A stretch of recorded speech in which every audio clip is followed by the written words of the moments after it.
Hindi ko akalain na mararamdaman ko pa ulit to. Pagkatapos ng hiwalayan namin ni Maria, akala ko tapos na ang buhay ko sa mga babae. 15 taon ng kasal, 2 anak, bahay sa Quezon City, lahat yon gumuho na parang kastilyo ng buhangin nang nalaman kong niloloko niya ako sa katrabaho niya. Mga abogado, mga pagdinig, paghahati ng ari-arian. Ang bangungot na yon ay tumagal ng 1.5 taon. Naiwan sa akin ang tagumpay sa negosyo, ang kumpanya na lumalago pero sa emosyon wala akong laman. Ang ganda pala ng Maynila kapag bare months. Naglalakad ako sa Ayala Triangle isang hapon ng Oktubre, sinusubukang linawin ang isip ko pagkatapos ng meeting sa accountant. Ang kumpanya ay maayos naman, sobrang ayos pa nga. Ang pag-import ng mga materyales sa konstruksyon mula sa China at Japan ay nagbibigay ng magandang kita at kalalagdalang namin ng bagong kontrata sa isang malaking hardware chain sa buong Pilipinas. Sa pinansyal, wala akong problema. Sa emosyonal, isa akong disyerto. Tapos nakita ko siya, nakatayo siya malapit sa isang bench, nagbabasa ng libro, at may kung anong nakakuha ng atensyon ko sa kanya. Siguro yung paraan niya ng pag-ipit ng buhok sa likod ng tenga o yung ngiti na lumabas habang nagbabasa siya. Hindi ako yung tipo na lumalapit sa mga estranghero sa kalsada, kailanman, pero sa araw na yon, may nagtulak sa akin. Maganda ba yung libro? Narinig ko ang sarili kong nagtatanong. Pakiramdam ko ay parang tinidyer. Tumingin siya at ang ngiting ibinigay niya sa akin ay mainit, sincero. Sobra, Murakami. Nabasa ko na to ng 100 beses. Umupo ako sa tabi niya at nagsimula kaming mag-usap. Ang pangalan niya ay Isabel, isang nurse daw sa St. Luke's. Lumuwas mula Batangas, 5 taon na ang nakararaan. Mayroon siyang paraan ng pagsasalita na ipaparamdam sa iyo na ikaw ang pinakamahalagang tao sa mundo. Tumawa siya sa mga luma kong biro tungkol sa negosyo at ako naman ay nabighani sa mga kwento niya tungkol sa ospital, sa mga pasyente, sa kanyang pagmamahal sa trabaho. Ibinigay ko sa kanya ang numero ko bago ako umalis. Nang gabing iyon, nakahiga ako sa walang laman kong bahay sa Novaliches at nahuli ko ang sarili kong nakangiti. Sa edad na 42, para akong bata, nagsimula kaming magkita, kape sa BGC, lakad sa UP Diliman, hapunan sa maliliit na kainan sa poblasyon. Ibang-iba si Isabel kay Maria. Kung si Maria ay malamig at kalkulado, si Isabel ay mainit at natural. Kinuwento niya ang kanyang pamilya, ang kanyang ama na nagtrabaho sa Petron sa Batangas, ang kanyang ina na isang guro. Pinakita niya sa akin ang mga litrato noong bata pa siya. Kinuwento ang pangarap niyang magbukas ng sariling klinika balang araw. 1 buwan pagkatapos naming magkakilala naging kami. Naaalala ko ang gabing yon sa apartment ko, kung paano naging natural ang lahat, walang pagmamadali, walang pressure. Nagising ang mga emosyon na akala ko ay matagal nang nakabaon. Nagsimula akong maniwala na baka karapat-dapat ako sa isang bagong pagkakataon, na baka hindi pa tapos ang buhay pagkatapos ng hiwalayan. Mabilis dumating ang Pasko ng taong iyon. Noong Disyembre, dinala ko siya sa Palawan para sa isang weekend getaway. Nag-island hopping kami, kumain ng sariwang isda sa tabing dagat, nagiinuman ng brandy sa maliliit na bar. Tuwang-tuwa si Isabel, at ako naman ay bumata ulit, naramdamang buhay. Natulog kami sa isang hotel na tanaw ang dagat, at sa umaga ginising niya ako ng kape at halik. Luis, sabi niya ng umagang yon, ang tagal ko nang hindi naging ganito kasaya. Ako rin. Nasa akin ang mga bata kada ikalawang weekend. Si Ana na 15 anyos, si Tommy na 13, at si Isabel ay napakabait sa kanila. Nakikipaglaro siya, nakikinig sa mga kwento nila tungkol sa eskwela. Hindi sinusubukang maging bagong ina nila, kundi isang kaibigan lang. Ang ibig sabihin nun sa akin ay higit pa sa kaya kong ipahayag. Ang Enero ay nagdala ng bagong simula. Ang kumpanya ay nakakuha ng 2 pang malaking kontrata, isa sa isang developer mula Cebu at isa pa mula sa isang kumpanya sa Singapore. Ang pera ay dumarating, pero hindi na yon ang mahalaga. Nasa akin si Isabel, mayroon akong katatagan, mayroon akong bagay na mukhang kapayapaan, at pagkatapos ay dumating ang Pebrero. Tahimik siya buong linggo. Maingat, nerbiyos, iniiwasan ako sa paraang hindi ko maintindihan. Kapag tinatanong ko kung anong problema, sinasabi niyang, wala, pagod lang sa trabaho. Ngunit pamilyar sa akin ang katahimikan na, yon, Tahimik si Maria bago siya umamin tungkol sa lalaki niya. Isang linggo ng gabi nakaupo kami sa bahay ko. Nasa kay Maria ang mga bata. Si Isabel ay nerbiyos na pinapaikot ang kupitan ng alak sa kanyang mga kamay. Nakatitig doon na parang nagtatago ng lahat ng sikreto ng mundo. May kailangan akong sabihin sa iyo, sabi niya sa wakas. Ang boses niya ay mahina, halos isang bulong. Kumabog ang dibdib ko. Hindi na ulit. Parang awa mo na, hindi na ulit. Buntis ako. Huminto ang mundo. Tinitigan ko lang siya, sinusubukang iproseso ang mga salita. Buntis. Buntis si Isabel. Anak ko. Luis, magsabi ka ng kahit ano. Pakiusap niya habang tumutulo ang luha sa kanyang mukha. Tumayo ako, lumapit sa kanya, lumuhod sa harap niya at kinuha ang kanyang mga kamay. Sigurado ka ba? Tumango siya. 3 test ang ginawa ko. Lahat positibo. Kailangan kong pumunta sa doktor para kumpirmahin pero alam ko. Nakaramdam ako ng halo-halong emosyon na halos sumakal sa akin. Kulat, takot, pero may iba pa. Isang bagay na mainit, isang bagong simula, isang totoong bagong pagkakataon, isang anak sa babaeng mahal ko. Ito ay, sinubukan kong maghanap ng salita. Ito ay, pambihira. Alam kong hindi natin to pinlano, mabilis niyang sinabi. Alam kong masyadong maaga pero ako, gusto ko to, Luis. Gusto ko tayo. Hinila ko siya palapit at niyakap habang umiiyak siya. Sa sandaling iyon, naramdaman kong buo ako, na parang lahat ng nawasak kay Maria, lahat ng sakit, lahat ng luha, lahat ng galit, ay may dahilan. Dinala ako nito dito, kay Isabel, sa bagong buhay na lumalaki sa loob niya. Gusto rin kita, bulong ko sa kanyang buhok. Gusto kita. Gusto ko ang batang to. Gusto ko ng pamilya. Sa mga sumunod na araw lumulutang ako. Sa trabaho hindi ko mapigilang isipin yon, isang bata. Ang maging ama muli, pero sa pagkakataong ito, sa tamang paraan, kasama ang tamang babae, sa tamang pundasyon. Magkakaroon ng kapatid sina Ana at Tommy. Si Isabel ang magiging ina ng anak ko. Nagsimula akong magplano. Siguro dapat kaming maghanap ng mas malaking bahay, yung may hardin kung saan pwedeng lumaki ang bata. Siguro kailangan ng tumigil ni Isabel sa pag-shift sa gabi, hindi yun maganda para sa pagbubuntis. Kailangan kong tingnan ang health insurance namin. Siguraduhin na makukuha namin ang pinakamahusay na pangangalaga. Sinabi ko sa mga bata noong sumunod na weekend. Tuwang-tuwa si Ana, si Tommy naman ay medyo naguguluhan pero masaya. Kahit si Maria ay naging sibil nang sinabi ko sa kanya, sinabi lang, "Congrats" sa malamig na tono at ibinaba ang telepono. Lahat ay perpekto. Masyadong maganda para maging totoo. Pero hindi ko pa alam noon. Hindi ko alam na ang perpeksyon ay maaaring maging isang maskara. Hindi ko alam na ang maiinit ng ngiti ay maaaring magtago ng malamig na kalkulasyon. Hindi ko alam na ang bagong pag-asa ay maaaring isa lamang lumang kasinungalingan sa bagong anyo. Malalaman ko rin, masyadong madali. Nagbago ang mga bagay-bagay ng mas mabilis kaysa sa inaasahan ko. Isang linggo pagkatapos sabihin sa akin ni Isabel ang tungkol sa pagbubuntis, nakaupo kami sa isang kafe, malapit sa Cubao na pinag-uusapan ang hinaharap ng bigla niyang sinabi. Kailangan na nating magsimulang maghanap ng bahay. Masyadong maliit itong bahay sa Novaliches para sa isang sanggol. Tama siya, syempre. Ngunit ang paraan ng pagkakasabi niya, napakasigurado, na parang napagdesisyonan na ang lahat, medyo nakagulo sa akin. May oras pa naman, sagot ko. Nasa 2 buwan ka pa lang. Kaya nga kailangan na nating magsimula ngayon, giit niya. Mabilis maubos ang magagandang bahay. At gusto ko ng isang lugar sa Dasmariñas Village o Corinthian. Isang lugar na ligtas na may magagandang paaralan. Dasmariñas Village. Mahal na lugar yon. Ngunit hindi siya nagkakamali.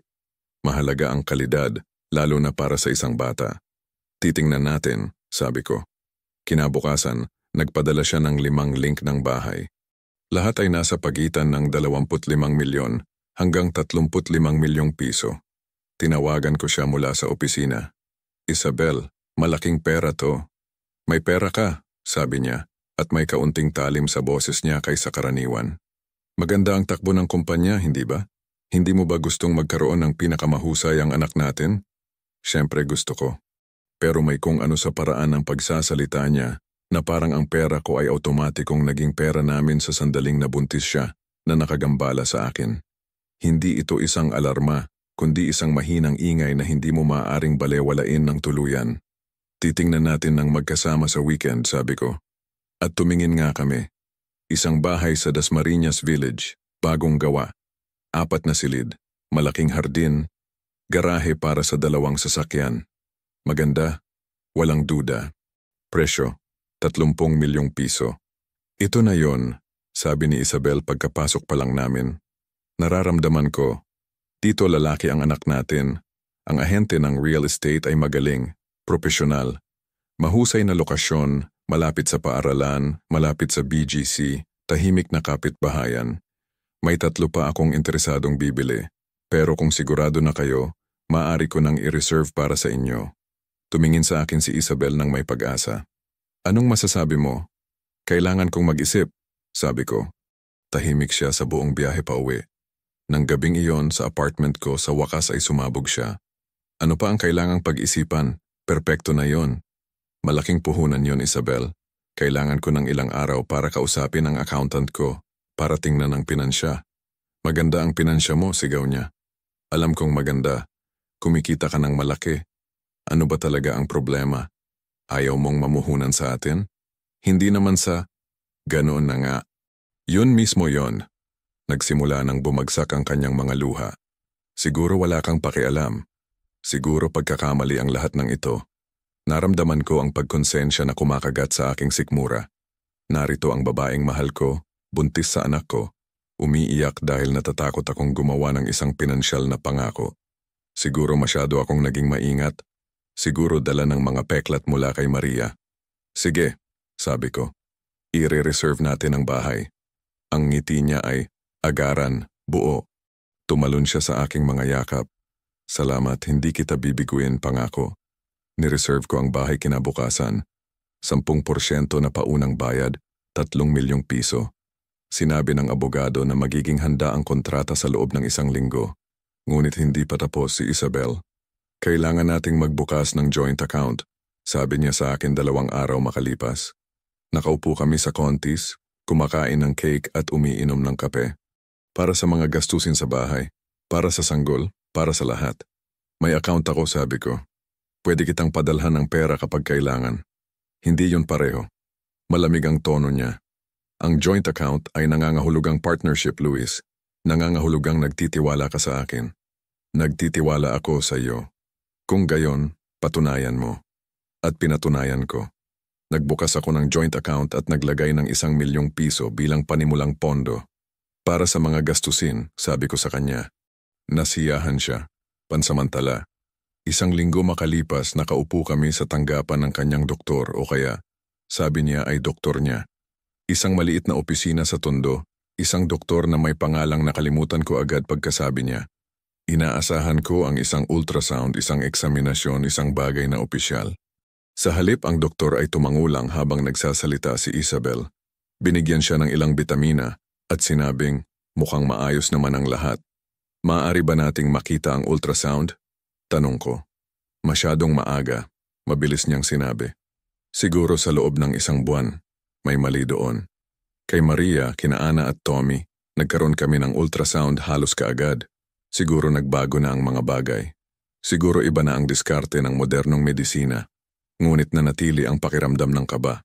Sa kotse, tinanong ko si Isabel, bakit hindi tayo pumunta sa St. Luke's? Doon ka nagtatrabaho, kilala ka nila.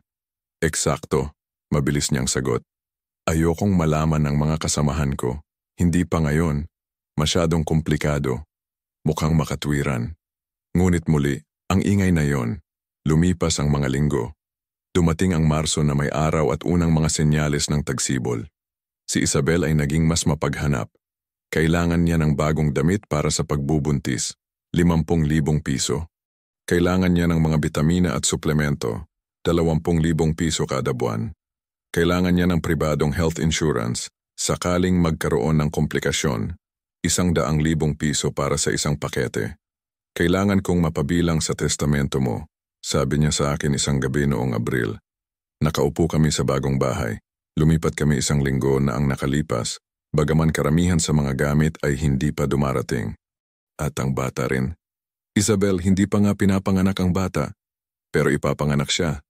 Ang tingin niya ay matatag, walang bahid ng pagdududa. At kung may mangyari sa iyo, kailangan naming maprotektahan. Walang mangyayari sa akin. Hindi mo alam yan. Araw-araw may namamatay, Luis. Nakikita ko yan sa trabaho. Atake sa puso, aksidente, kahit ano. Kailangan kong malaman na ligtas kami. Ang bigat sa dibdib ko ay naging mabigat. Ito ay sobra na. Ito ay pamilya, sigaw niya. Alinman tayo ay pamilya o hindi, magpasya ka. At nagpasya ako. Tinawagan ko ang abogado at idinagdag si Isabel at ang hindi pa isinisilang na bata sa testamento. 20 milyon para sa kanya, 5 milyon para sa bata, ang natitira ay hinati sa pagitan ni Ana at Tommy. Ngunit may nagsimulang mabasag sa loob ko. Mga maliliit na bitak na hindi nakikita, ngunit naroroon. Nagsimula akong mapansin ang mga bagay-bagay. Si Isabel ay hindi naglilihi. Kailanman.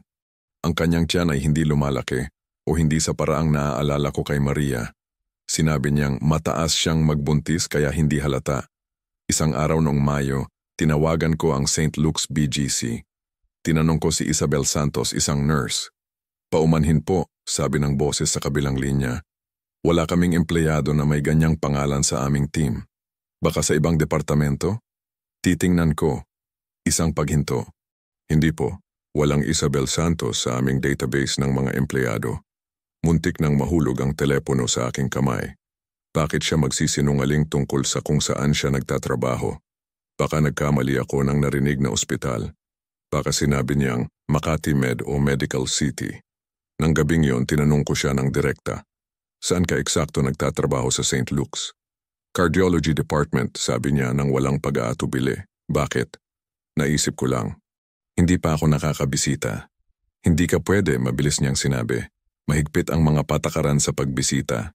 At saka, kumuha na ako ng maagang maternity leave dahil sa mga komplikasyon. Anong komplikasyon? Walang seryoso? Sabi ng doktor, kailangan ko lang ng mas maraming pahinga. Siguro dapat sumama ako sa iyo sa susunod na check-up. Ang tingin niya ay naging mas malamig pa kaysa yelo. Hindi ka nagtitiwala sa akin. Hindi naman sa... Ganun na nga, eksakto. Pagkatapos ng lahat ng ginawa ko, ng lahat ng binuo natin, hindi ka nagtitiwala sa akin. Nagsimula siyang umiyak, malakas madrama. Siguro dapat umalis na lang ako. Siguro pagkakamali ito. At muli, ang pagkonsensya. Muli, ang pakiramdam na ako ang problema, na ang pagdududa ko ang sumisira sa isang bagay na maganda. Pasensya na, sabi ko, habang yakap siya. Naniniwala ako sa iyo. Nag-aalala lang ako. Pero hindi ako naniwala. Hindi na. Hindi naganap. Kinaumagahan, habang natutulog si Isabel, tiningnan ko ang kanyang bag. Alam kong ito ay paglabag sa privacy, ngunit kailangan kong malaman. Nakita ko ang kanyang pitaka, ID, mga bank card. Ngunit walang anumang medikal. Walang dokumento mula sa ospital. Walang ultrasound. Walang resibo mula sa doktor. Sa bulsa ng kanyang pantalon nakakita ako ng isang resibo. Kape sa isang kafe sa Mandaluyong. Sa parehong araw na sinabi niyang nasa check-up siya sa ospital. Sa oras ng hapon na sinasabing nasa doktor siya. Ang mga bitak ay naging lamat. At ang lamat ay nagsimulang lumaki. Hindi ko na maaaring balewalain ang mga senyales. Ang mga bitak ay naging isang bangin at ako ay nakatayo sa gilid, nakatingin sa kadiliman. At alam kong kailangan kong tumalon upang makita kung ano ang nagtatago sa ilalim. Kailangan ko ng isang profesional, isang taong marunong maghukay nang hindi nagiiwan ng bakas. Isang kasamahan sa trabaho, si Damir, ay gumamit ng pribadong investigador ilang taon na ang nakalipas nang maghantala siyang ninanakawan siya ng kanyang partner sa kumpanya. Ibinigay niya sa akin ang numero. Marco Boschnjak, sabi niya sa akin. Pananatilihin ko ang pangalan ng PI, mas mukhang totoo. Maingat siya, mapagkakatiwalaan at hinahanap ang katotohanan, palagi. Tinawagan ko siya mula sa kotse, nakapark sa isang garahe ng gusali sa EDSA, malayo sa bahay, malayo kay Isabel. Ang boses sa kabilang linya ay kalmado, profesional. Ano ang kailangan ninyo?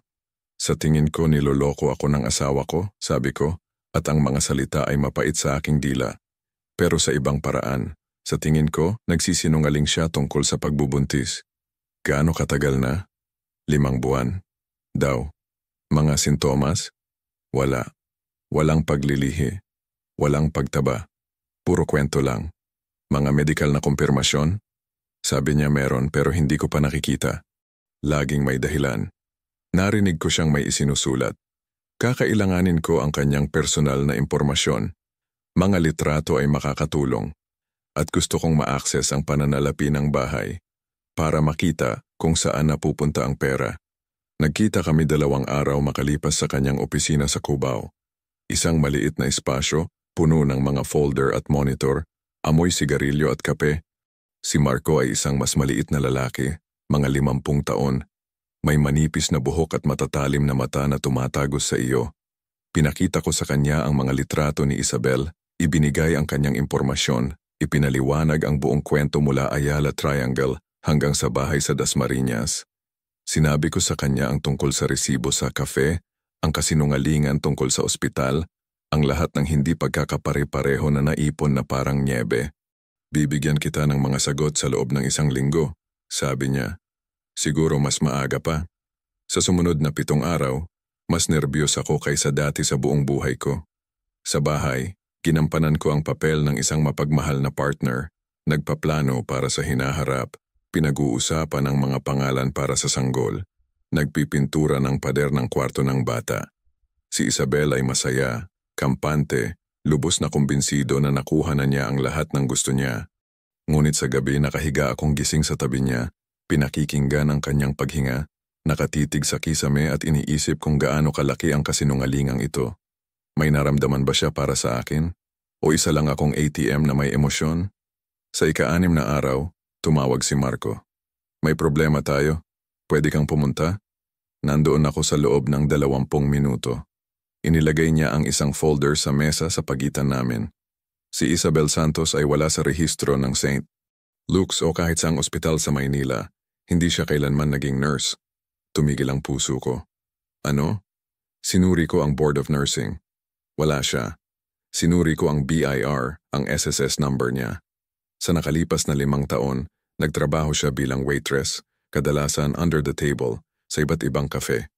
Huling lugar, ang kafe sa Mandaluyong, hanggang noong nakaraang buwan. Nanginginig ang mga kamay ko habang binubuksan ang folder. Mga litrato. Si Isabel sa likod ng bar, may hawak na tray. Si Isabel kasama ang ibang mga lalaki sa mga kafe. Mga dokumento na nagpapakita ng kanyang tunay na kasaysayan sa trabaho. At ang pagbubuntis, nagawa kong itanong. Naglabas si Marco ng isa pang tumpok ng papel. Dito nagiging interesante. Sinundan ko siya noong nakaraang linggo. Araw-araw sa tanghali pumupunta siya sa iisang kafe sa Eastwood. Nakipagkita siya sa 2 magkaibang lalaki. Sa parehong pagkakataon, may ipinapakita siya sa kanila sa telepono. Pagkaalis nila, iniiwan nila ang mga pitaka sa mesa, nag-iiwan sila ng cash. Ano ang ipinapakita niya? Mga litrato ng tiyan ng buntis. Nagbukas siya ng isa pang pahina. Pero hindi sa kanya. Nakakita ako ng isang profile sa isang forum para sa mga buntis. User Isabel S89. Nagtatanong, nagbabahagi ng kanyang mga litrato. Ngunit ang mga litrato ay ninakaw mula sa ibang mga profile, iba't ibang babae, iba't ibang yugto ng pagbubuntis. Umiikot ang silid. Hindi siya buntis. Hindi. At hindi kailanman. Inilabas ni Marco ang huling dokumento. Ito ang pinakamaganda. 3 taon na ang nakalipas, parehong script. Isang lalaki mula Cebu, negosyante. Nagpanggap na buntis, nagsama sila, kumuha ng 1 milyong piso bago siya nahalata. Hinanap siya ng pulisya, ngunit nawala siya bago nila siya mahuli. Nagpalit ng lungsod. Nagsimula muli. Pakiramdam ko ay may sumuntok sa akin sa sikmura. Lahat, bawat ngiti, bawat luha, bawat yakap ay isang palabas. Isang maingat na idinirek na palabas na may iisang manonood at iisang layunin, ang pera ko. Anong gagawin natin ngayon? Tanong ko. Ngayon gagawa tayo ng kaso, sabi ni Marco. May sapat akong ebidensya para sa isang demanda. Panloloko, estafa, pagtatangkang magnakaw ng malaking halaga. Ngunit kakailanganin mo ng magaling na abogado. Tinawagan ko ang pinakamagaling na kilala ko, Boris Tomic. Muli panatilihin ang pangalan. Espesyalisado sa family law at fraud. Mahal pero sulit. Nagkita kami kinabukasan. Sinuri ni Boris ang lahat ng ebidensya ni Marco tumatango. Hawak natin siya. Talagang hawak natin siya.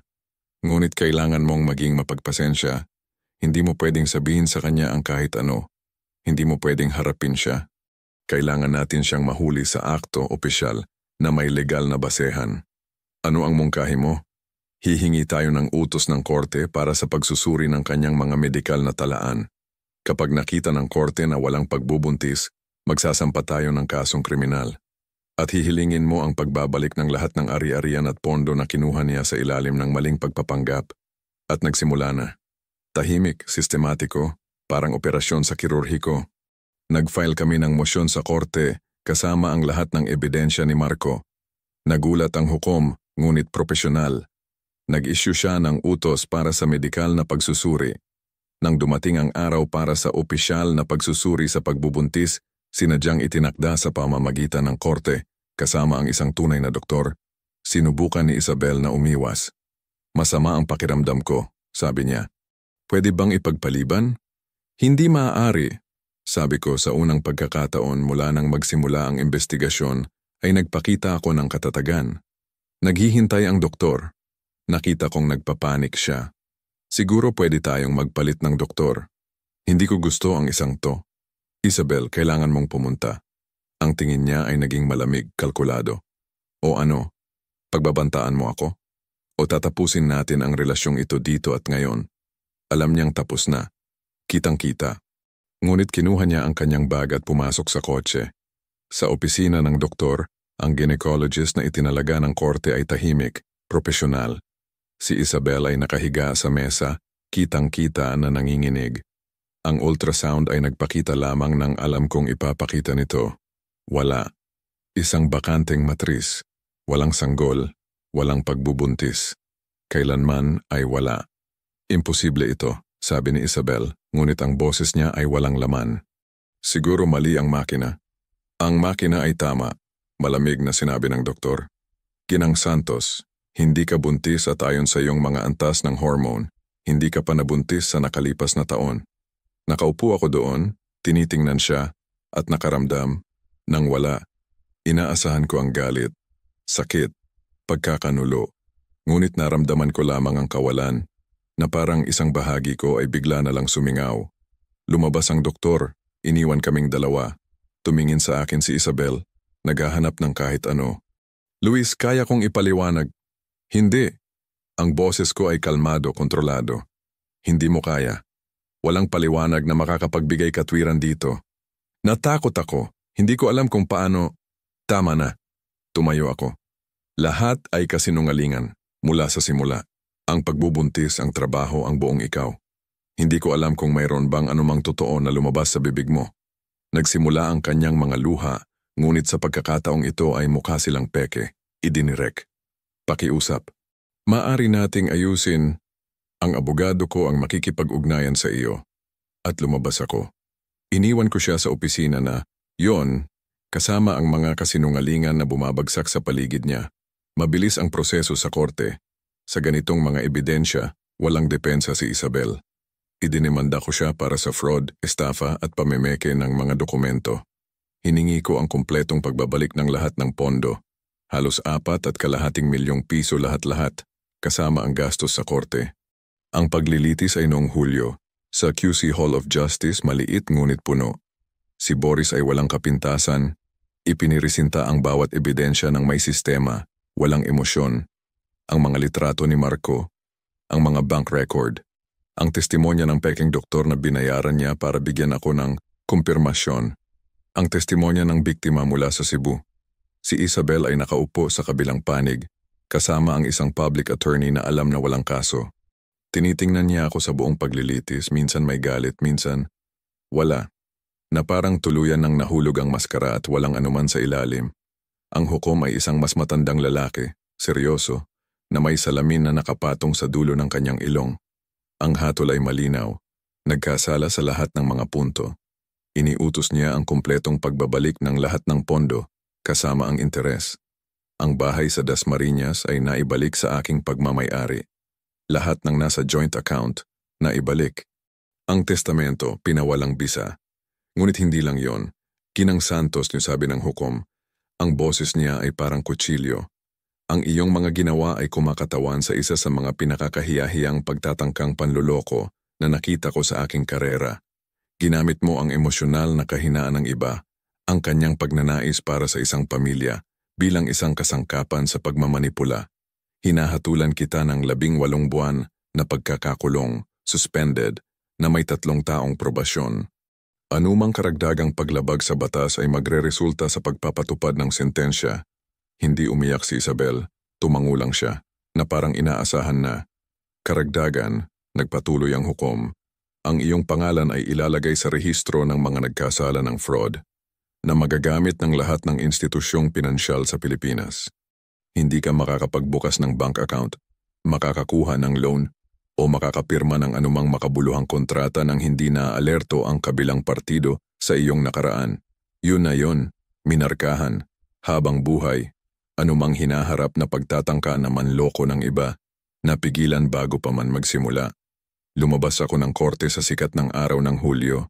Naramdaman ang bigat ng mga tao na naalis sa aking mga balikat. Tinapik ako ni Boris sa balikat. Nakuha natin lahat, sabi niya. Lahat-lahat. Salamat, sabi ko. At sincero ako. Nang gabing iyon, nakaupo akong mag-isa sa bahay sa Dasmariñas. Aking bahay na ngayon. Walang peking pangarap na nakapalibot dito. Kasma ko sina Ana at Tommy. Nagluto kami ng magkasama. Nagtawanan. Ibinalik ang kaunting normalidad. Papa, tanong ni Ana habang kumakain kami. Malungkot ka ba? Inisip ko yon. Malungkot ba ako? Malungkot para sa nasayang na oras, nasayang na pera, nasayang na tiwala. Siguro konti. Ngunit higit sa lahat naramdaman ko ang ginhawa. Hindi. Sabi ko ng tapat, hindi. Minsan ang pinakamahalagang bagay na maaari mong gawin ay protektahan ang iyong sarili, at ginawa ko yon. Hindi ako nagpatawad. Kailanman ay hindi ko gagawin. Ngunit pinalaya ko ang sarili ko, at sapat na yon. Kung sinusubaybayan ninyo ang kwentong ito, mag-subscribe sa channel, mag-iwan ng like at sabihin sa akin, tama ba ang ginawa ko? Interesado akong malaman ang opinyon ninyo. Ang buhay pagkatapos ng paglilitis ay kakaiba. Inaasahan ko ang ginhawa, marahil kahit na matinding kagalakan. Nakuha ko ang lahat, naparusahan si Isabel, na ibigay ang hustisya. Ngunit sa halip naramdaman ko ang isang kawalan na hindi ko maipaliwanag ng lubos. Na parang isang bahagi ko ay naiwan sa loob ng korte na yon, natrap sa pagitan ng mga kasinungalingan at manipulasyon. Ang bahay sa Dasmariñas ay maganda, ngunit tahimik. Masyadong malaki para sa isang tao. Dumarating sina Ana at Tommy tuwing weekend, ngunit sa loob ng isang linggo, naglalakad ako sa mga bakanteng silid at iniisip kung paano ko hinayaan ang sarili kong maloko ng ganito. 42 taon ng buhay, tagumpay sa negosyo, karanasan sa isang hindi matagumpay na unang kasal. At muli akong nahulog sa isang ngiti at isang kwento. Ang kumpanya ay nagpatuloy na lumago. Bagong mga kontrata sa Singapore, pagpapalawak sa merkado ng Malaysia. Kita na lumampas sa lahat ng mga inaasahan. Napansin ni Damir, ang aking partner, ang pagbabago sa akin. Luis, sabi niya isang hapon sa opisina sa Makati, hindi ka na pareho mula nung paglilitis. Siguro dapat kang makipag-usap sa isang tao. Kanino? Tanong ko. Sa isang psychologist? Para sabihin sa kanila ang ano? Na naging tanga ako? Na ikaw ay isang tao na gustong maniwala sa isang bagay na maganda, pagtatama niya. Hindi yon katangahan, Luis. Yon ay pagiging tao. Siguro tama siya. Ngunit sa tuwing naiisip kong pumunta sa isang therapist, naaalala ko ang mukha ni Isabel sa korte. Ang blanco malamig na tingin na yon, at nagpasya kung kaya ko ito mag-isa. Mainit ang Hulyo ng taong iyon. Ang Maynila ay nagliliyab sa ilalim ng temperatura na higit sa 35 degree. Si Ana ay 16 na. Nagsimulang pag-usapan ang mga kolehiyo. Iniisip ang hinaharap. Si Tommy ay 14, abala sa football at video games. Mga normal na alalahanin ng teenager. Natutuwa akong normal sila na ang gulo ko ay hindi gaanong dumungis sa kanilang buhay. Isang Sabado nagpunta kami sa La Mesa Eco Park. Lumangoy, kumain ng ice cream, pinanood ang mga tao na nag-eehersisyo sa tubig. Si Ana ay nakaupo sa tabi ko sa banig, nakatingin sa lawa. Papa, sabi niya ng mahina. Iniisip ko, minahal mo ba si Isabel? Nagulat ako sa tanong niya dahil sa pagiging direkta nito. Bakit mo natanong? Kasi, huminto siya, maingat na pinipili ang mga salita. Kasi mukha kang mas galit kaysa malungkot. At sinusubukan kong intindihin. Inisip ko yun. Minahal ko ba siya? Akala ko, oo. Ngunit paano mo mamahalin ang isang ilusyon? Paano mo mamahalin ang isang bagay na hindi kailanman umiral? Minahal ko ang akala kong siya, sabi ko sa wakas. Pero ang taong yon ay hindi kailanman naging totoo, kaya hindi ko alam. Tumango si Ana na parang may naintindihan siyang hindi ko kayang maunawaan. Siguro ayos lang yon, siguro hindi mo kailangang malaman. Matalinong bata ang aking Ana. Noong Agosto dumating ang unang senyales na hindi pa tapos si Isabel sa akin. Isang sulat, mula sa Correctional Institute for Women sa Mandaluyong. Mahal na Luis, nagsimula ito, ang sulat kamay ay maayos, halos perpekto. Alam kong hindi ko deserve ang iyong kapatawaran. Alam kong nasaktan kita sa mga paraang hindi ko kayang ayusin. Ngunit kailangan kong subukang ipaliwanag. Nagpatuloy ito sa 5 pahina. Isang kwento ng mahirap na pagkabata, ng isang ama na alkoholiko, isang ina na iniwan ng pamilya, tungkol sa kung paano siya natutong mabuhay sa pamamagitan ng kasinungalingan, kung paano ito naging pangalawang kalikasan, tungkol sa kung paano ako naiiba, kung paano siya talagang may naramdaman para sa akin. Kailanman ay hindi ko gustong saktan ka, sulat niya. Natakot ako nang makita ko kung gaano ka kabuti, kung gaano karami ang maaari mong ibigay. Nagsimula akong magpanik at kumapit sa kung saan-saan. Alam kong pagkakamali yon. Ang pinakamalaking pagkakamali ng buhay ko. Nagtapos ito sa, kung sakaling mahahanap mo sa iyong puso na magpatawad, kahit kaunti lang, napakalaking bagay na nito sa akin. Hindi ako humihingi ng pera, hindi ako humihingi ng kahit ano, kundi kapatawaran. Nakaupo ako sa kusina, hawak ang sulat, at naramdaman ang lumang galit na muling nabubuhay. Ito ay isa lamang pagtatangka sa manipulasyon. Ibang diskarte, parehong tao. Isang biktima na naghahanap ng awa. Sinunog ko ang sulat sa lababo at pinanood itong masunog. 2 linggo makalipas, dumating ang pangalawa. Tapos pangatlo, pang-4. Lahat ay magkakatulad. Mga pagkakaiba-iba sa tema ng pagsisisi, pagbabago, pag-unawa, kung gaano siya nagkamali. Pagkatapos ng 5 sulat, tinawagan ko si Boris. Maaari ba siyang magpatuloy sa pagpapadala ng mga sulat? Sa teknikal na aspeto, oo, sabi niya. Walang utos ng korte na nagbabawal sa komunikasyon, tanging pagbabawal sa pisikal na paglapit. Ngunit maaari tayong humiling sa korte na mag-issue ng paghihigpit kung itinuturing mo itong harassment. Hindi pa ngayon, sabi ko. Gusto ko lang malaman. Ang totoo, nagagalit ako sa mga sulat, ngunit may iba pa.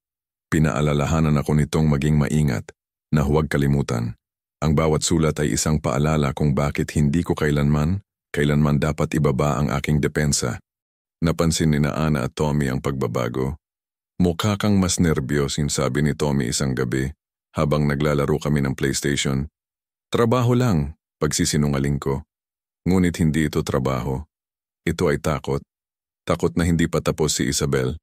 Takot na may susubukan siyang iba. Takot na kahit mula sa bilangguan, kaya niyang abutin ang buhay ko at subukang guluhin itong muli. Noong Setyembre, tumigil ang mga sulat. Walang salita sa loob ng 3 linggo. Akala ko sumuko na siya. Ngunit pagkatapos ay dumating ang isang pakete. Sa loob ay isang maliit na kahon na gawa sa kahoy, gawang kamay, na may mga inisyal ko na nakaukit sa takip. Sa loob, mga litrato. Lahat ng mga litrato na mayroon siya naming 2. Ayala Triangle, Palawan, ang bahay sa Dasmariñas. Bawat larawan ay isang kwento ng peking pag-ibig at isang tala bilang alaala ng isang bagay na naging maganda kahit sa maikling panahon. I.S. Nakatayo ako sa sala, hawak ang kahon at naramdaman ang malamig na galit na dumadaloy sa aking mga ugat. Hindi ito pagsisisi. Ito ay isang laro, emosyonal na manipulasyon. Isang pagtatangka na pilitin akong isipin siya, na alalahanin siya bilang isang bagay na higit pa sa isang manloloko. Dinala ko ang kahon sa bakuran at sinunog ito. Pinanood ko ang apoy na lamunin ng kahoy at ang mga litrato, habang ang usok ay nagdadala ng mga labi ng kasinungalingan sa langit. Si Ana ay nakatayo sa bintana, nanonood, at tumangulang. Kinabukasan, tinawagan ko si Boris. Gusto ko ng restraining order. Kumpleto. Walang kontak, walang sulat, walang mensahe. Wala. Matalino, sabi niya. Magfa-file ako ng mosyon kaagad. Inaprubahan ito ng korte sa loob ng 1 linggo. Si Isabel Santos ay hindi maaaring makipag-ugnayan sa akin o sa aking mga anak sa anumang paraan. Sa ilalim ng banta ng karagdagang parusa, tumigil ang mga sulat. Ang buhay ay nagsimulang bumalik sa isang uri ng normalidad. Noong taglagas, nagsimula akong mag-ehersisyo muli. Pagtakbo sa UP Oval, gym 3 beses sa 1 linggo. Sinusubukang ibalik ang isang gawain, hanapin muli ang bahagi ng aking sarili na nakakaramdam ng kontrol. Pinilit ako ni Damir na pumunta sa isang komperensya ng negosyo sa Singapore noong Oktubre. Kailangan mong makalabas ng Maynila, sabi niya. Mga bagong mukha, bagong oportunidad, bagong enerhiya. Tama siya. Maganda ang Singapore, produktibo ang komperensya. Nakakilala ako ng mga tao mula sa Singapore, Japan, maging sa Australia. Mga kontak sa negosyo, mga potensyal na partner. At nakilala ko si Maya. Taga Singapore siya. Nagpapatakbo ng isang maliit na architectural firm. Dalubhasa sa mga eco-friendly na bahay. Matalino, nakakatawa, na may matalas na pag-iisip sa negosyo. Nag-usap kami sa hapunan pagkatapos ng komperensya tungkol sa industriya, politika, kultura. Bakit ka nakatuon lamang sa mga materyales sa konstruksyon? Tanong niya sa akin. Bakit hindi palawakin sa disenyo? Hindi ko pa yan naisip, pag-amin ko. Dapat mong isipin. Ang merkado ay patungo sa kumpletong solusyon. Gusto ng mga tao ang isang kumpanya na kayang gawin ang lahat. Nakahahawa ang kanyang sigasig. Nagpalitan kami ng mga kontak, nag-set ng isang potensyal na pulong tungkol sa isang business partnership. Pagbalik ko sa Maynila, naramdaman kong mas buhay. Na parang sa wakas isang bahagi ko na nagyelo ay nagsimulang gumalaw muli. Ngunit ng gabing iyon, nakahiga ako sa kama at iniisip si Maya. Siya ay kaakit-akit, matalino, interesante, at naramdaman ko ang pagkapanik. Paano kung magsimula ulit ito? Paano kung magsimula akong magtiwala sa isang tao at lumabas na isa pa siyang Isabel? Pumasok si Ana sa kwarto na may dalang isang basong tubig. Papa, bakit gising ka pa? Nag-iisip lang. Umupo siya sa gilid ng kama. Tungkol saan? Tungkol sa kung gaano kahirap magtiwala sa mga tao pagkatapos kang lokohin ng isang tao. Tahimik siya sandali. Siguro, sabi niya sa wakas, hindi ito tungkol sa pagtitiwala sa lahat, kundi tungkol sa pag-aaral na makilala ang mga senyales, na maging matalino, ngunit hindi sarado. 16 na taong gulang, ngunit kasing talino ng isang pantas. Kailan ka pa naging ganyang karunong? Tanong ko. Ngumiti siya. Nasa lahi. Nang gabing iyon habang nakahiga ako sa dilim, nagpasya ako ng isang bagay. Hindi ko hahayaang sirain ako ni Isabel. Hindi ko hahayaang lasunin ng kanyang laso ng aking kinabukasan. Natutunan ko ang leksyon, isang malupit, magastos na leksyon, ngunit natuto ako. At kailanman ay hindi ko ito malilimutan, ngunit hindi rin ako mabubuhay sa takot. Mabubuhay akong maingat, matalino, na may mga hangganan, ngunit mabubuhay ako. Sapat na ang oras na kinuha ni Isabel sa akin. Hindi na siya makakakuha ng kahit 1 segundo pa. Dumating ang Disyembre, kasama ang malamig na hangin. Ang Maynila ay mukhang isang postcard, ang BGC ay pinalamutian ng mga ilaw, ang mga mall ay puno ng mga tao. Sinusubukan kong i-enjoy ang panahon, ang init na dapat nitong dalhin. Ngunit mayroong isang bagay sa hangin, isang bagay na hindi komportable na hindi ko mapangalanan. Regular kaming nag-uusap ni Maya. Mga tawag sa negosyo na nagiging mas personal na pag-uusap. Kinuwento niya sa akin ang tungkol sa kanyang diborsyo, 5 taon na ang nakalipas, kung gaano ito kahirap ngunit nakapagpalaya rin. Natutunan ko, sabi niya sa akin isang beses sa Skype, na ang pagiging mag-isa ay hindi kapareho ng pagiging malungkot. Nagustuhan ko ang kanyang diskarte, tapat ngunit walang drama, walang pressure. Nag-usap kami tungkol sa posibleng business partnership sa pagitan ng aming mga kumpanya.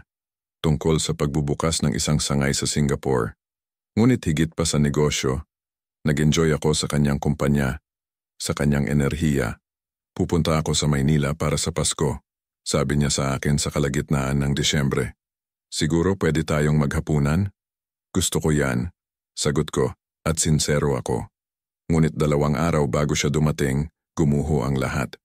Nasa Glorieta ako bumibili ng regalo para kay Ana, isang bagong bag na nabanggit niya. Lumabas ako ng tindahan at halos mabangga ko siya. Si Isabel. Nakatayo siya doon, 1 metro mula sa akin, may hawak na tasa ng kape, na parang nagkataon lang kaming nagkita sa isang lungsod na may milyon-milyong tao. Luis, sabi niya, ang boses niya ay mahina, halos hindi sigurado. Hi, nanigas ako. Hindi ko siya nakita ng personal mula noong paglilitis mula sa blangkong tingin na yun sa korte. Ngayon ay iba na ang hitsura niya. Mas payat, mukhang pagod, na may buhok na medyo mas maikli kaysa dati. Ngunit ang mga mata ay pareho, kalkulado, laging kalkulado. Anong ginagawa mo dito? Nagawa kong itanong. Nakatira ako sa Maynila, sabi niya, na parang ito ang pinaka-normal na bagay sa mundo. Nakalaya ako noong simula ng buwan. Good behavior. Nakalaya. Siyempre, ang suspended sentence, ang probasyon, 8 buwan na na-serve, ang natitira ay malaya na may mga kondisyon. Dapat alam ko. Nabanggit ito ni Boris, ngunit sa paanuman ay isinantabi ko yon, kinukumbinsi ang sarili ko na malayo siya, sa Mandaluyong, wala sa buhay ko.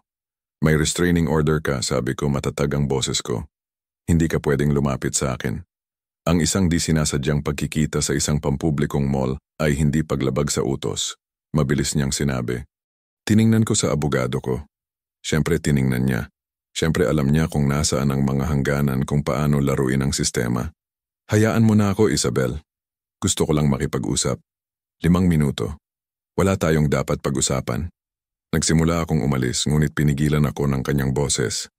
Nakita ko si Ana noong nakaraang linggo. Sa Trinoma. Ang ganda niya. Dalaga na. Kumulo ang dugo ko. Ano? Nagkataon lang. Mabilis niyang sinabi. Nakita ko lang siya. Hindi ako lumapit, wala akong sinabi. Basta, masarap siyang makita. Isang banta. Ito ay isang banta na binalot sa mga salitang walang mali siya. Kapag, sabi ko ng dahan-dahan, malinaw, lumapit ka sa mga anak ko, kapag tiningnan mo sila, kapag huminga ka sa parehong espasyo nila, ako ay, wala kang gagawin, pinutol niya ako at sa unang pagkakataon ay nakita ko ang isang lamat sa kanyang pagkukunwari, ang lamig sa ilalim. Dahil ikaw ay isang mabuting mamamayan na sumusunod sa batas at wala akong ginagawang ilegal. Hindi ako lumapit sa kanila. Hindi ako nakipag-ugnayan. Ako lang ay umiral sa parehong espasyo. At umalis siya. Basta tumalikod at naglakad sa mall. Nawala sa karamihan ng mga mamimili. Nakatayo ako doon, hawak ang bag ni Ana. Naramdaman ang malamig na pawis na dumadaloy sa aking likod. Hindi pa tapos. Kailanman ay hindi ito natapos. Tinawagan ko si Boris mula sa kotse. Kinontak ako ni Isabel sa isang pampublikong mall. Anong sinabi niya? Ikinuwento ko sa kanya ang lahat, bawat salita. Tahimik sandali si Boris. Iyan ay matalino sa kanyang parte. Ang di sinasadyang pagkikita sa isang pampublikong lugar ay teknikal na hindi paglabag sa restraining order.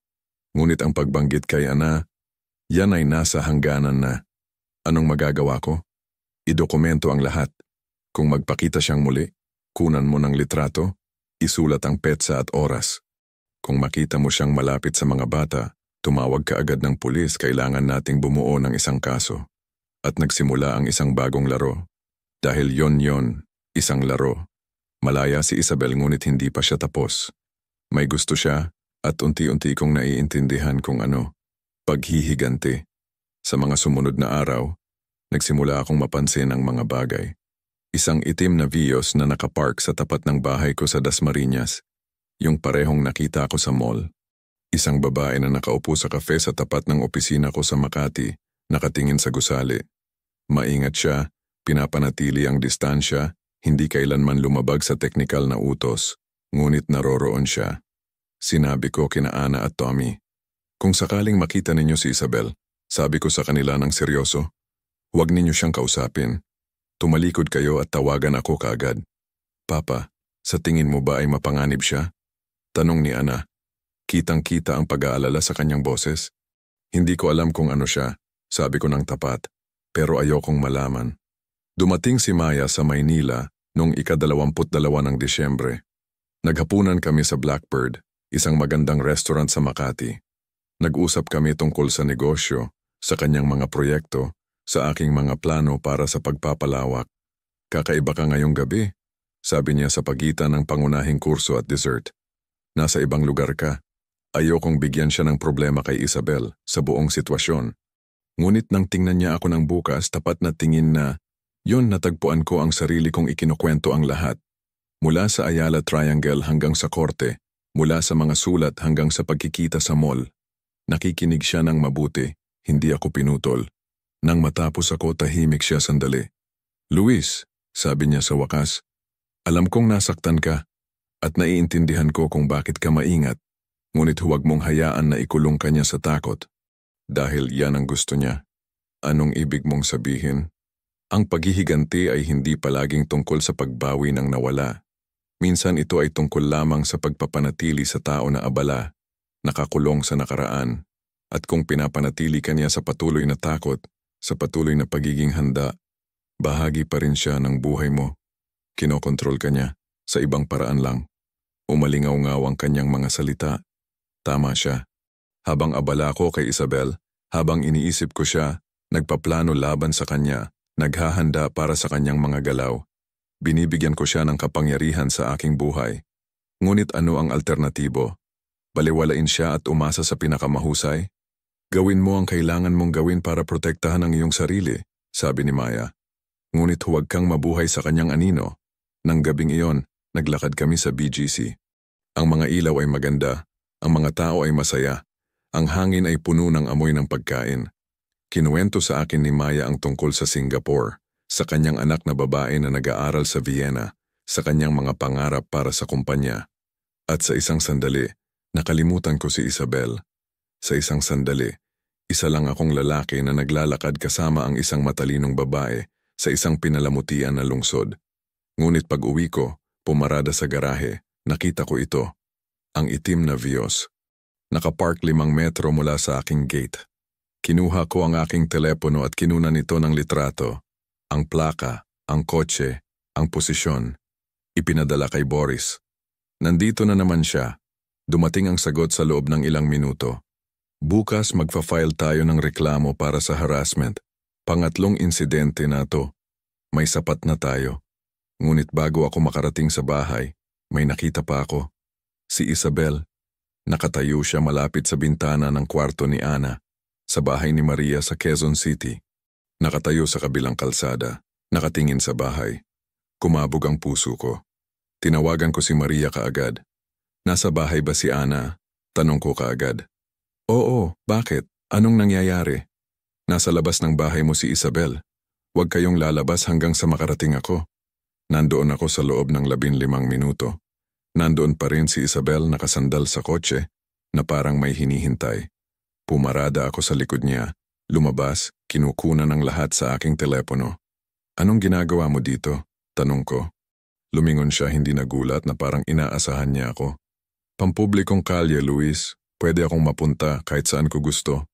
Hindi sa harap ng bahay ng mga anak ko. Sa teknikal na aspeto, ito ang bahay ng iyong dating asawa. Wala akong restraining order sa kanya. Matalino, palaging napakatalino. Pero may order ako na bawal kang lumapit sa mga anak ko, sabi ko. At ang pagiging nasa harap ng kanilang tahanan ay isang uri ng harassment. Hindi ako kumatok sa pinto. Hindi ko sila tinawagan. Basta, dumadaan lang. 11:00 ng gabi, dumadaan, ngumiti siya. Nakakatuwa kung gaano kakabilis tumalon sa mga konklusyon. Dumating ang mga pulis sa loob ng 10 minuto. Ipinaliwanag ko ang sitwasyon, ipinakita ang mga litrato, ang utos ng korte. Ang mga pulis ay profesional ngunit maingat. Ginang Santos, sabi ng mas matandang pulis, teknikal na hindi mo nilabag ang restraining order. Ngunit ang pag-uugaling ito ay malapit na sa harassment. Ipinapayo ko sa iyo na umalis na. Siyempre, sabi niya ng maayos, Wala akong intensyong maging problema. At umalis siya. Muli. Ngunit sa pagkakataong ito, mayroon akong lahat sa kamera. Lahat ay dokumentado. Petsa, oras, lokasyon, mga saksi. Tuwang-tuwa si Boris nang ipadala ko sa kanya ang lahat. Sapat na ito, sabi niya. Magfa-file ako ng motion sa korte bukas. Isang pattern ng harassment, paglabag sa diwa kung hindi man sa letra ng utos ng korte. Maaari kong hilingin na bawiin ang kanyang mga kondisyon sa probasyon. Anong ibig sabihin noon? Ibig sabihin, maaari siyang makulong. Totoong kulungan, hindi suspended. Pagpapatupad ng orihinal na sentensya. Sa unang pagkakataon sa loob ng maraming linggo, naramdaman ko ang isang bagay na parang pag-asa. Nataranta si Ana ng gabing iyon. Umupo ako kasama siya at si Tommy sa bahay ni Maria. Ipinapaliwanag kung ano ang nangyayari. Bakit niya tayo ginugulo? Tanong ni Tommy. Malinaw ang takot sa kanyang batang boses. Dahil may sakit siya, simpleng sabi ko. Pero huwag kang mag-alala. Aayusin ko to. Pangako. At sinadya ko yon. Isang beses at para sa lahat, tatapusin ko ito. Mas mabilis ang proseso sa korte sa pagkakataong ito. Nag-file si Boris ng mosyon para bawiin ang probasyon batay sa harassment at paglabag sa diwa ng utos ng korte. Kasabay nito, idinagdag niya ang isang kahilingan para sa isang protection order, isang opisyal na pagbabawal sa paglapit sa loob ng 500 metro mula sa akin, sa aking mga anak at anumang ari-arian na pag-aari ko. Sa pagkakataong ito, sabi sa akin ni Boris sa kanyang opisina noong Enero, hindi magiging maluwag ang hukom. Nabigyan na siya ng isang pagkakataon. Ipinakita niyang hindi siya natuto. Ang pagdinig sa korte ay itinakda sa kalagitnaan ng Pebrero. Hanggang doon, matalino si Isabel. Lumayo siya kahit papaano ay sa nakikita. Ngunit alam kong nandoon pa rin siya sa kung saan, nanonood, naghihintay. Dumating si Maya upang bisitahin muli noong Enero. Sa pagkakataong ito ay opisyal. Pinag-usapan namin ang tungkol sa partnership sa pagitan ng aming mga kumpanya. Tungkol sa mga proyekto ng eco-friendly na bahay sa Singapore at Pilipinas. Ngunit sa pagitan ng mga pulong at presentasyon, nakahanap kami ng oras para sa kape, para sa mga lakad, para sa mga pag-uusap na nakaka-relax. Huwag kang magmadali, sabi niya sa akin isang gabi. Habang nakaupo kami sa isang cafe sa Rockwell. Sa akin, sa kahit ano, sapat na sa akin ang iyong katapatan. Ang kanyang mga salita ay gamot sa sugat na hindi ko alam na dumudugo pa rin. Dahil yon ang pagkakaiba sa pagitan nila ni Isabel, si Maya ay walang hinihingi kundi ang kaya kong ibigay ng malaya. Walang pressure, walang hinihingi, walang nakatagong agenda. Nagpapasalamat ako, sabi ko, para sa pasensya. Lahat tayo ay may dalang bagahe. Sabi niya ng may ngiti. Ang sa iyo lang ay medyo mas halata kaysa sa karamihan. Noong Pebrero, isang linggo bago ang pagdinig, may nangyari na nagbago ng lahat. Si Tommy ay nasa training ng football sa UP Diliman. Dapat siyang sunduin ni Maria ngunit tinawagan niya ako nang nagpapanik. Luis, nandito si Isabel. Saan? Sa may field. Nakatayo sa tabi ng bakod, pinapanood ang training. Nandoon ako sa loob ng 10 minuto. Natagpuan ko siya eksakto kung saan sinabi ni Maria. Nakatayo sa tabi ng bakod, pinapanood ang mga batang lalaki na tumatakbo at sumisipa ng bola. Hindi pa siya nakikita ni Tommy. Lumapit ako, handa na ang telepono para mag-record. Ito ay paglabag sa utos ng korte. Lumingon siya at ang kanyang mukha ay iba. Walang kalkulasyon, walang kinis. May desperasyon. Gusto ko lang siyang makita, sabi niya ng mahina. Kahit sandali lang. Hindi. Luis, pakiusap. Hindi. Umalis ka. Ngunit hindi siya gumalaw. Nakatayo siya doon. Tinitingnan ng aking anak. At may nakita akong isang bagay sa kanyang mga mata. Isang bagay na desperado. Isang bagay na sira. Bakit mo to ginagawa sa akin? Bigla niyang tanong. Bakit hindi mo na lang ako patawarin at magpatuloy? Tiningnan ko siya, ang babaeng muntik nang sumira sa buhay ko. Muntik nang magnakaw ng aking ari-arian, na nangharas at ginulo ang aking mga anak at nagtatanong kung bakit ko ito ginagawa sa kanya. Dahil, sabi ko ng dahan-dahan, ang pagpapatawad ay hindi nangangahulugang paglimot at tiyak na hindi ito nangangahulugang pagpapahintulot sa iyo na magpatuloy na guluhin ang buhay ko. Wala akong sinisikap na mayroon. Bawat paglitaw mo, bawat mensahe, bawat sinasadyang pagkikita, lahat yun ay isang pagtatangka na manatiling may kaugnayan, na mapanatili ang kontrol. Ngunit hindi ito gagana. Tumigas ang kanyang mukha. Akala mo mas magaling ka kaysa sa akin? Hindi. Mas matalino lang ako sa pagkakataong ito. Dumating ang mga pulis sa loob ng 5 minuto. Tinawagan ko sila sa sandaling nakita ko siya. Sa pagkakataong ito, walang legal na gray area. Nasa loob siya ng 50 metro mula sa aking anak, isang malinaw na paglabag sa iminungkahing utos. Dinala nila siya ng nakaposas. Nakita lahat ni Tommy. Natakot siya. Naguluhan. Yinakap ko siya habang pinapanood namin ang pag-alis ng kotse ng pulis. Tapos na ba ngayon? Tanong niya. Oo, sabi ko. Tapos na. Ang pagdinig 1 linggo makalipas ay isang formalidad na lamang. Ang hukom, yung parehong mula sa unang paglilitis, ay sinuri ang mga ebidensya, mga litrato, mga video recording, mga ulat ng pulisya. Testimonya ni Maria ang akin, maging ng ibang mga magulang mula sa football field na nakakita kay Isabel na gumagala malapit sa mga bata. Ginang Santos, sabi ng hukom, ang boses niya ay kasing lamig ng yelo. Binigyan kita ng pagkakataon. Isang suspended sentence, probasyon. Isang pagkakataon na ipakita na maaari kang maging isang produktibong miyembro ng lipunan.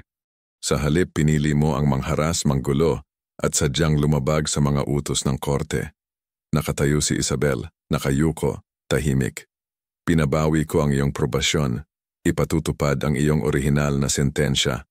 18 buwan na pagkakakulong nang walang posibilidad ng maagang paglaya. Karagdagan, nagdaragdag ako ng 6 na buwan para sa harassment at paglabag sa mga utos ng korte. 2 taon, buong 2 taon. At paglabas mo, nagpatuloy ang hukom, ang iyong protection order ay magiging permanente, habang buhay na pagbabawal sa paglapit kay Hinoong Luis Perez, sa kanyang mga anak, at sa anumang kanilang ari-arian. Kung kailanman ay lalabagin mo muli ang utos na ito, babalik ka sa bilangguan ng mas matagal pa. Dinala si Isabel palabas ng walang salita. Wala akong naramdamang tagumpay. Wala akong naramdamang ginhawa. Kundi, pagod. Isang malalim, hanggang sa buto na pagod mula sa buong sitwasyon. Tinapik ako ni Boris sa balikat. Tapos na, Luis. Totoong tapos na sa pagkakataong ito. At naniwala ako sa kanya. Noong Marso, nagsimulang maging normal muli ang buhay. Kami ni Maya ay nagsara ng isang kasunduan sa pakikipagtulungan. Ang aking kumpanya ang magsusupply ng mga materyales para sa kanyang mga eco-friendly na proyekto sa Singapore. Ngunit higit pa sa negosyo, nagsimula kami ng isang bagay na iba. Walang drama, walang pagmamadali. Isang weekend sa Singapore kung saan ipinakita niya sa akin ang kanyang mga proyekto. Nakilala ko ang kanyang anak na si Nina sa Skype. Isang weekend na pumunta siya sa Maynila. Dinala ko siya sa Pagsanjan Falls. Ipinakita sa kanya ang ganda ng Pilipinas. Alam mo ba kung ano ang pinakamaganda sa iyo?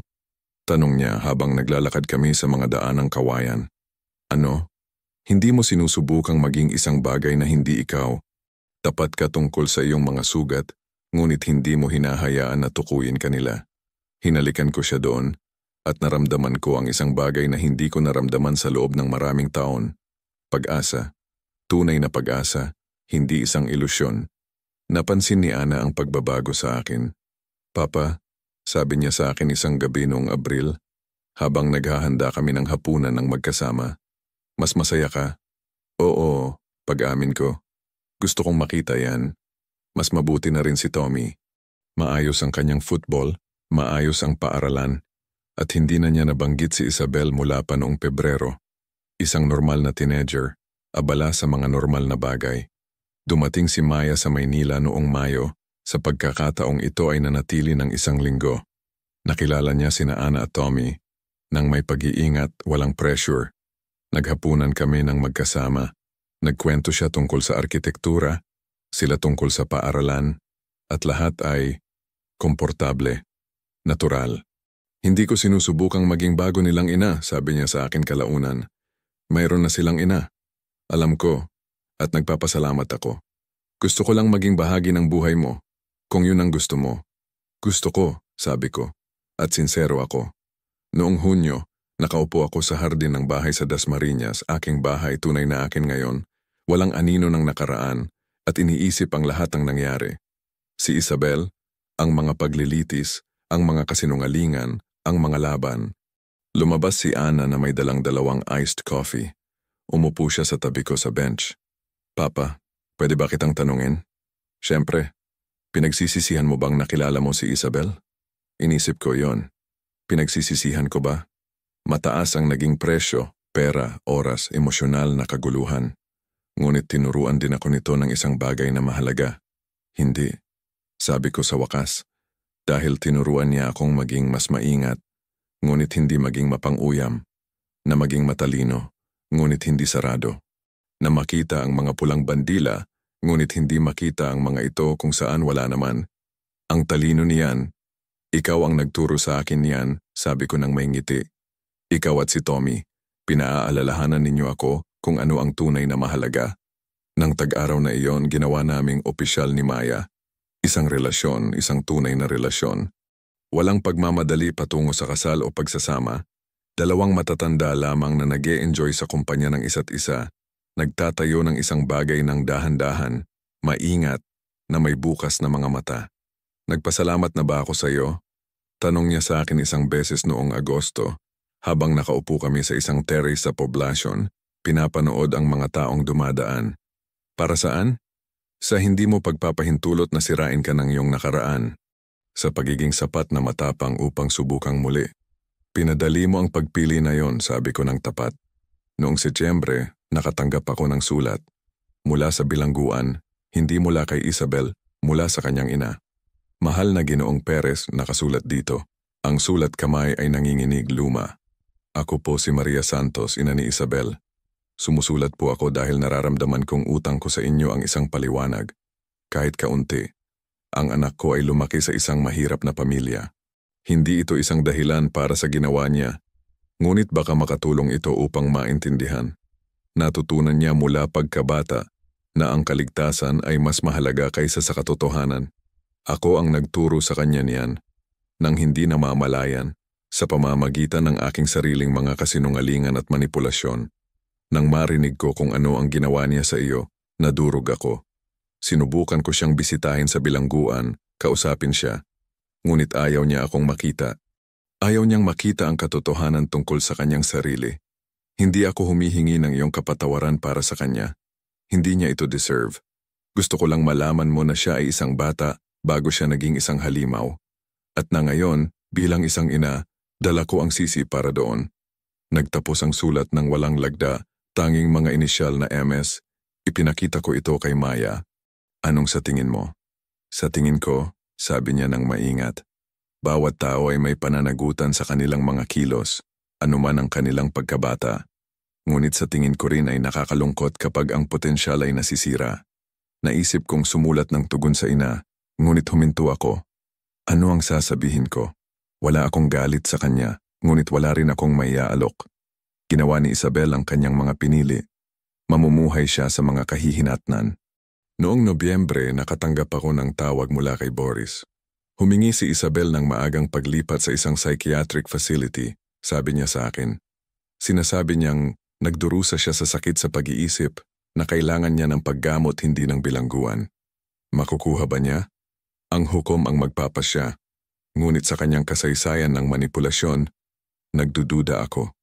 At tama siya. Ang kahilingan ay tinanggihan.